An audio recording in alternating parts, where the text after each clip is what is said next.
श्री कृष्णा, राधे राधे। आप सभी प्रभु प्रेमियों को मेरा प्यार भरा राधे राधे। आज मैं जो आपके सामने धार्मिक कहानी लेके आई हूँ उसके बोल हैं कुदरत का न्याय। एक बार मौका निकाल करके अवश्य सुनिएगा।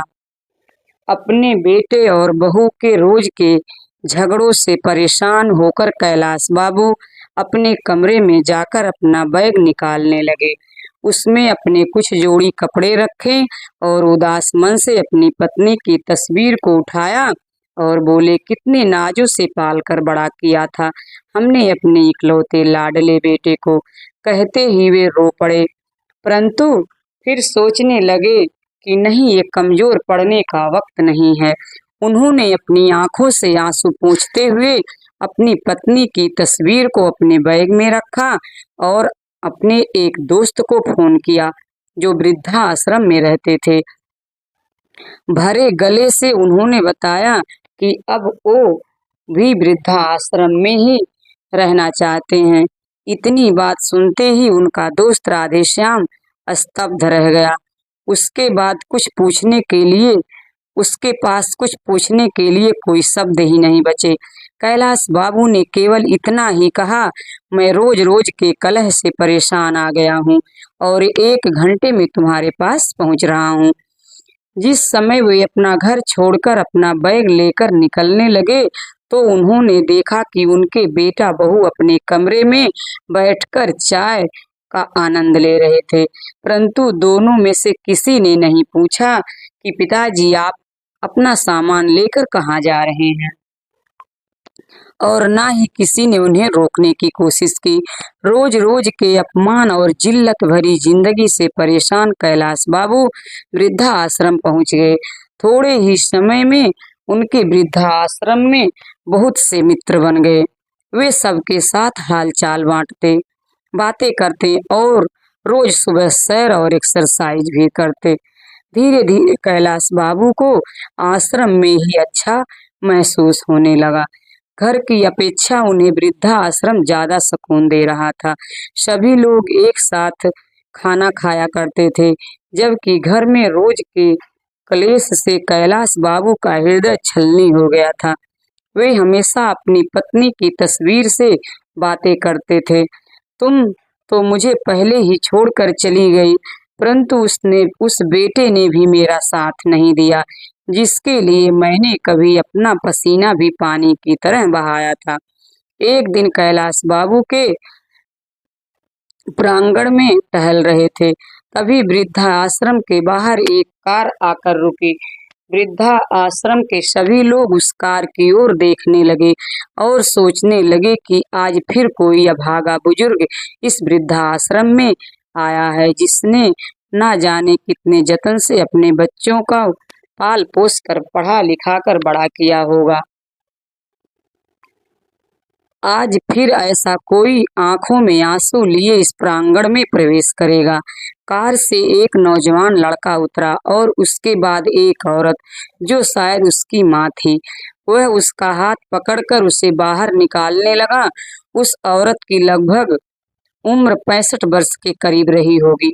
सर पर पल्लू होने के कारण उसका चेहरा सही ढंग से नजर नहीं आ रहा था।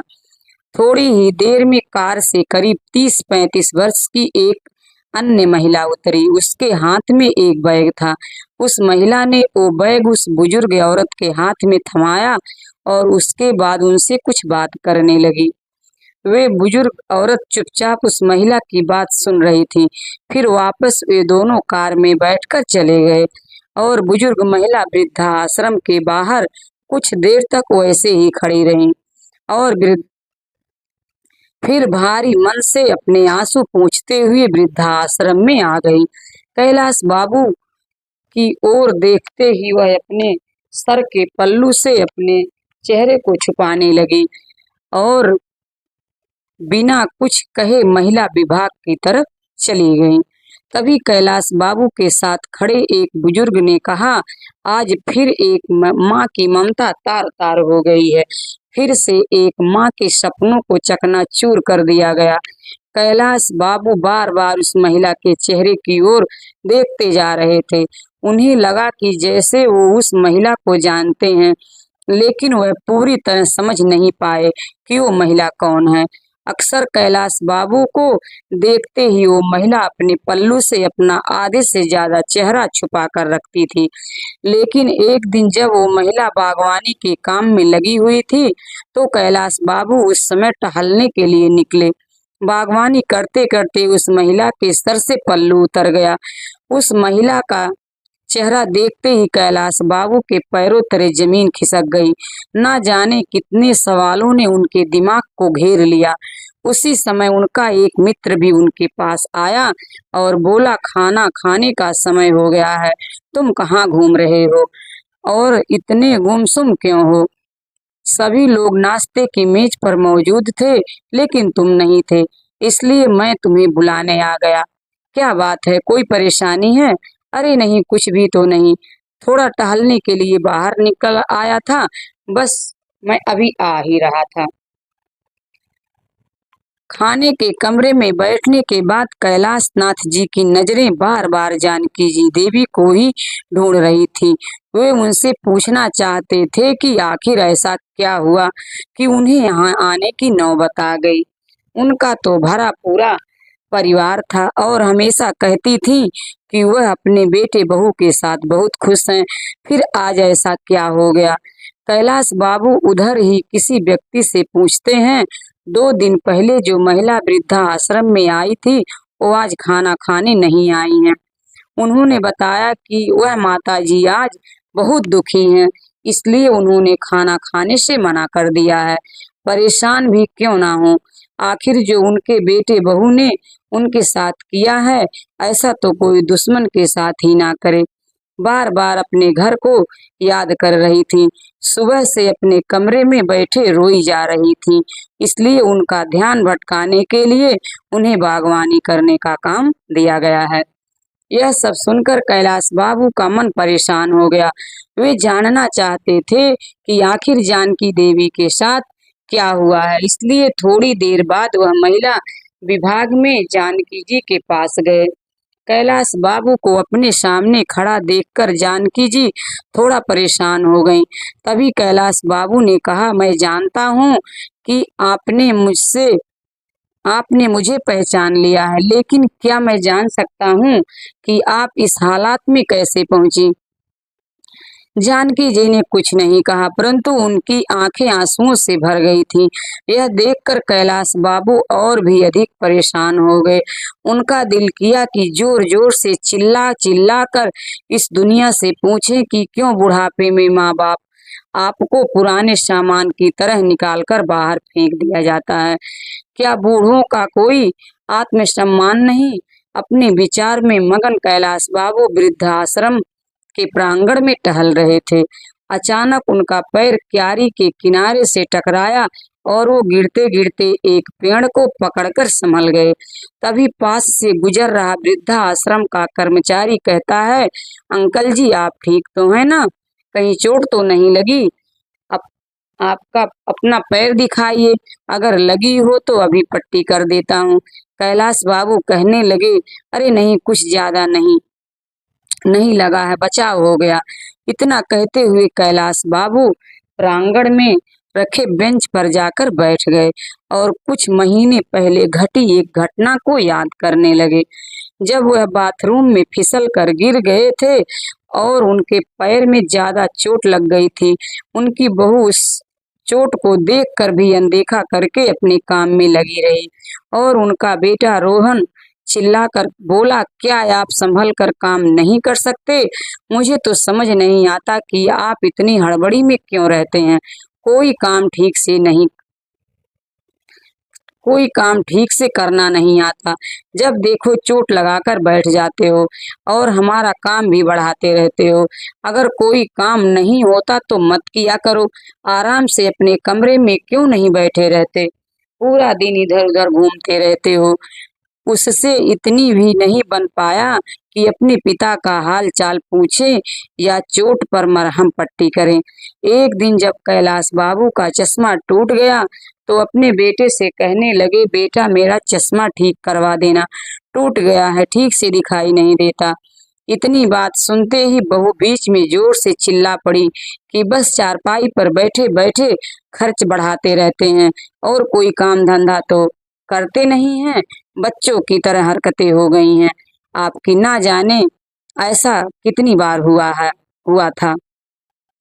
जब कैलाश बाबू अपने बेटे बहू से अपमानित हो चुके थे, अपने आप में झांकते कैलाश बाबू अभी अपने विचारों में खोए हुए थे, तभी सामने से उनके बुजुर्ग मित्र राधे श्याम जी आते हुए दिखाई दिए। राधे श्याम जी के चेहरे पर मुस्कुराहट थी। उन्हें देखकर कैलाश बाबू बोले, क्या बात है मित्र, आज तो बड़े ही खुश नजर आ रही हो। तभी राधे श्याम जी ने कहा, आज मेरे बेटे का जन्मदिन है, उसका फोन आया था कि आज वो मुझे मिलने आने वाला है, इसलिए मैं बहुत खुश हूँ। बहुत दिनों बाद आज उसका चेहरा देखने को मिलेगा। राधे श्याम जी की बात सुनकर कैलाश बाबू कुछ परेशान से हो गए और अपने मित्र से बोले, जिस बेटे ने तुम्हारी यह हालत कर दी, तुम्हें वृद्धा आश्रम में छोड़कर चला गया, साल में केवल एक कुछ देर के लिए तुमसे मिलने के लिए आएगा, तुम उसे बेटे के लिए इतने खुश हो रहे हो। तभी राधे श्याम जी बोले, मैं तो इसी में खुश हूँ कि कम से कम मेरा बेटा मुझसे मिलने तो आ रहा है, मेरे लिए यही बहुत बड़ी बात है। लेकिन कैलाश जी उनसे नाराज होकर उनकी बात को बिना सुने अपने कमरे में जाकर बैठ गए। सोचने लगे, यह किस्सा केवल मेरे साथ या जानकी जी के साथ ही नहीं है, वृद्धा आश्रम में रहने वाले हर एक बुजुर्ग की कोई ना कोई कहानी है और सभी की जिंदगी में वृद्धा आश्रम में रहने के पीछे कोई ना कोई वजह तो जरूर है। बिना किसी वजह के अपनी मर्जी से कोई वृद्धा आश्रम नहीं आता। जब तक एक व्यक्ति अंदर तक नहीं भर जाता, तब तक वो यहाँ आने के लिए मजबूर नहीं होता। लेकिन देखो, सभी बूढ़े लोग अपनी उन कड़वी यादों को भूलकर अपनी जिंदगी को यहाँ बिताने के लिए मजबूर हैं। कुछ लोग समय के हिसाब से स्वयं को बदल लेते हैं और खुश रहने की कोशिश करते हैं, जबकि कुछ लोग मेरे जैसे हैं जो हमेशा ही अपने बच्चों को, अपने बेटे बहू को, अपने पोते पोती को याद करके आंखों से आंसू बहाते रहते हैं, बार बार अपने घर परिवार को याद करते हैं। मन में अपने घर के लिए लगाव भी है, लेकिन उस घर में रहने वाले बेटे बहू के लिए दिए हुए घाव भी हैं। कैलाश जी को कविता लिखने का बहुत शौक था, इसलिए अपना दिल बहलाने के लिए कभी कभी कुछ देर के लिए कविता लिखने बैठ जाते थे। एक दिन जब वे एक कागज पर अपने विचारों को कविता का रूप दे रहे थे, तो उस समय अपने हालात बयान करते करते उनकी आंखें आंसुओं से डबडबा गईं। उसी समय वृद्धा आश्रम का संचालक उनके पास आया और उन्हें आवाज लगाई। कैलाश बाबू उस समय ठिठक कर बैठ गए और कागज को मोड़कर अपनी जेब में रख लिया और उसने आंसू छिपाते हुए बोले जी बोलिए। कैलाश जी, आपका बेटा और बहू आपसे मिलने आए हैं, साथ में आपका पोता भी है। यह सुनकर कैलाश जी हैरान हो गए, साथ ही उनके चेहरे पर नफरत के भाव भी आ गए। सोचने लगे, आज मेरे बेटे को मेरी याद कैसे आ गई। जब ऑफिस में गए तो उस समय उनका 5 वर्ष का पोता गोलू उन्हें देखते ही दादू दादू बोलते हुए झट से उनकी ओर दौड़ा और उनकी टांगों से चिपक गया। कैलाश बाबू की आंखों से आंसू छलक पड़े।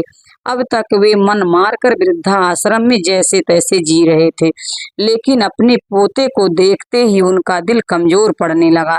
परंतु फिर अचानक दिमाग में विचार आया कि यह वक्त मजबूती से अपने निर्णय पर टिके रहने का है। ऐसा सोचते हुए गुस्से से अपने बेटे को देखते हुए बोले, तुम यहाँ क्या करने आए हो? चले जाओ यहाँ से, मुझे किसी से मिलने की कोई जरूरत नहीं है।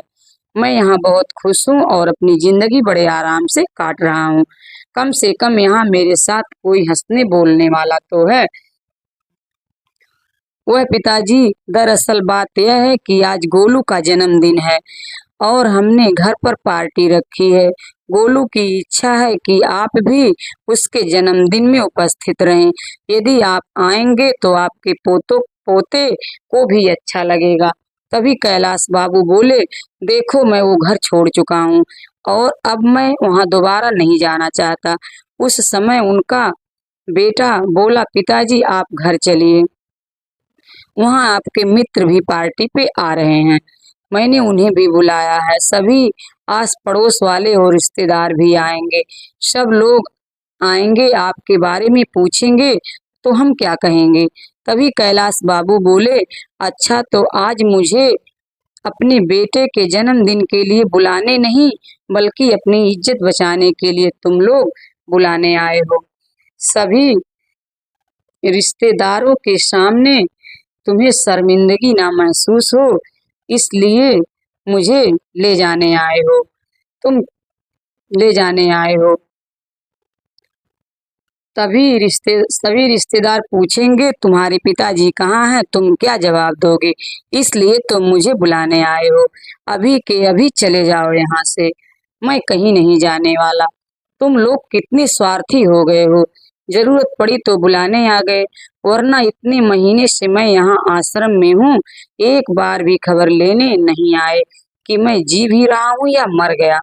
इतना तो दूर फोन करके भी मेरा हाल चाल पूछने की जरूरत नहीं समझी तुम लोगों ने, इतना तक नहीं पूछा कि घर छोड़कर वृद्धाश्रम क्यों चले गए। आज जरूरत पड़ी तो हाथ जोड़कर मुझे लेने आ गए हो। नहीं, अब मैं यही मेरा घर है, मैं कहीं नहीं जाऊंगा अपने घर को छोड़कर। ऐसा कहते हुए कैलाश बाबू अपने कमरे की ओर जाने लगे। तभी बेटा और बहू आप दोनों ने आपस में प्लान बनाया कि पिताजी ऐसे नहीं मानेंगे, कुछ तो करना पड़ेगा, तभी हम इन्हें घर ले जा सकेंगे और रिश्तेदारों के ताने सुनने से बच सकेंगे।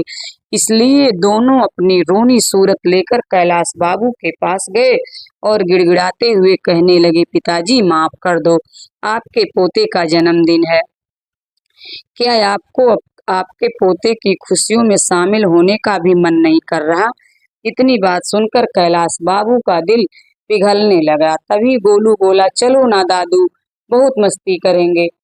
अपने पोते की बात सुनकर कैलाश बाबू खुद को रोक ना पा रहे थे, परंतु दोनों बेटा और बहू की करतूत की वजह से वो घर जाना नहीं चाहते थे। लेकिन गोलू ने कहा तो वे घर जाने के लिए तैयार हो गए।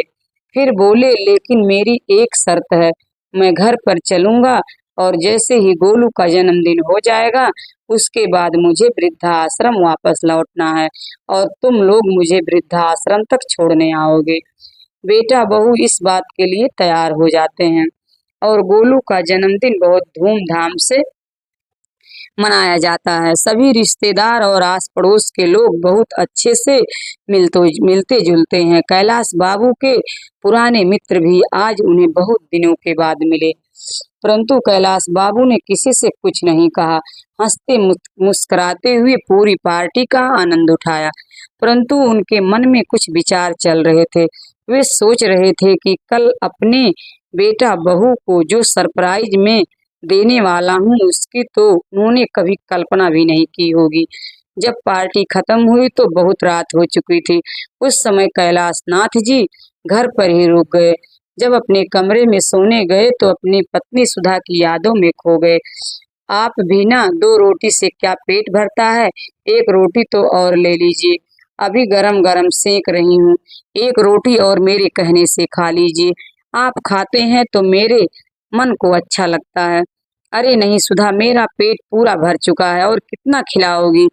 अपनी पत्नी को याद करते करते कैलाश बाबू सोचने लगे कि एक सुधा थी जो मुझे 1 गिलास पानी भी खुद उठाने नहीं देती थी और एक उसकी बहू है जिसने मुझे एक एक रोटी के लिए तरसा दिया, छोटे से छोटा काम भी मुझ पे डाल देती थी, सब्जी लेने से घर की साफ सफाई तक सारे काम मुझसे करवाती थी। हालांकि मुझे वह काम करने में भी हर्ज नहीं था, परंतु सब करने के बाद भी अगर घर में इज्जत ना मिले तो ऐसी जिंदगी किस काम की। अपनी पत्नी की यादों में गुम पता नहीं कब आंखें लग गई। सुबह जब सोकर उठे तो देखा बेटा और बहू दोनों तैयार खड़े थे। जैसे ही वे बाहर आए तो बहू रेखा बोली, पिताजी तैयार हो जाइए, आपको वृद्धा आश्रम में छोड़कर आते हैं। ऐसा कहते ही रेखा के मन में विचार चल रहे थे। ऐसा कहते हुए रेखा के मन में विचार चल रहे थे कि कहीं पिताजी हमेशा के लिए यहीं रुकने का मन ना बना लें, इसलिए जल्द से जल्द उन्हें वृद्धाश्रम में छोड़ देना ही उचित होगा। कैलाश बाबू उन्हें देखकर हैरान थे और अपने बेटे बहू की दशा को अच्छी तरह से समझ रहे थे, इसलिए वह भी जल्दी से नहा धोकर तैयार हो जाते हैं। जैसे ही वृद्धा आश्रम में जाने के लिए गाड़ी में बैठने लगते हैं, वह देखते हैं कि उनकी बहू रेखा के चेहरे पर एक संतुष्टि भरी मुस्कान थी। मन ही मन सोचने लगे कि चलो बेटा, आज तुम्हें जो सरप्राइज दूंगा उसके बाद से तुम वृद्धा आश्रम का नाम लेना भी भूल जाओगी। कैलाश बाबू ऐसा सोचकर कार में बैठ जाते हैं। एक पल को अपने घर को निहारते हैं, फिर सोचते हैं कि ठीक है, जहां मन को तसल्ली मिले उधर ही रहना चाहिए। यहाँ तो बेटे बहू को मुझे निकालने की बहुत जल्दी है, तो रह कर भी क्या करूँगा, अपना वृद्धाश्रम ही अच्छा है, जहाँ मैं अपने हिसाब से खाता हूँ, अपने हिसाब से रहता हूँ और अपने मन पसंद से काम करता हूँ, किसी की चिक चिक नहीं होती। जैसे ही वृद्धाश्रम के सामने कार रुकी तो बेटे बहू कार से उतरकर सामने खड़े हो गए। कैलाश बाबू भी कार से निकले और अंदर जाने लगे। जाते जाते रुक गए और पीछे मुड़कर अपने बेटे बहू को आवाज लगाई। वो दोनों अपनी कार में बैठने ही लगे थे कि तभी कैलाश बाबू की आवाज सुनकर रुक गए। कैलाश बाबू ने फिर कहा, वापस मत जाओ, मुझे तुम्हें किसी से मिलाना है। उनके बेटे बहू उनके पीछे पीछे चल पड़े।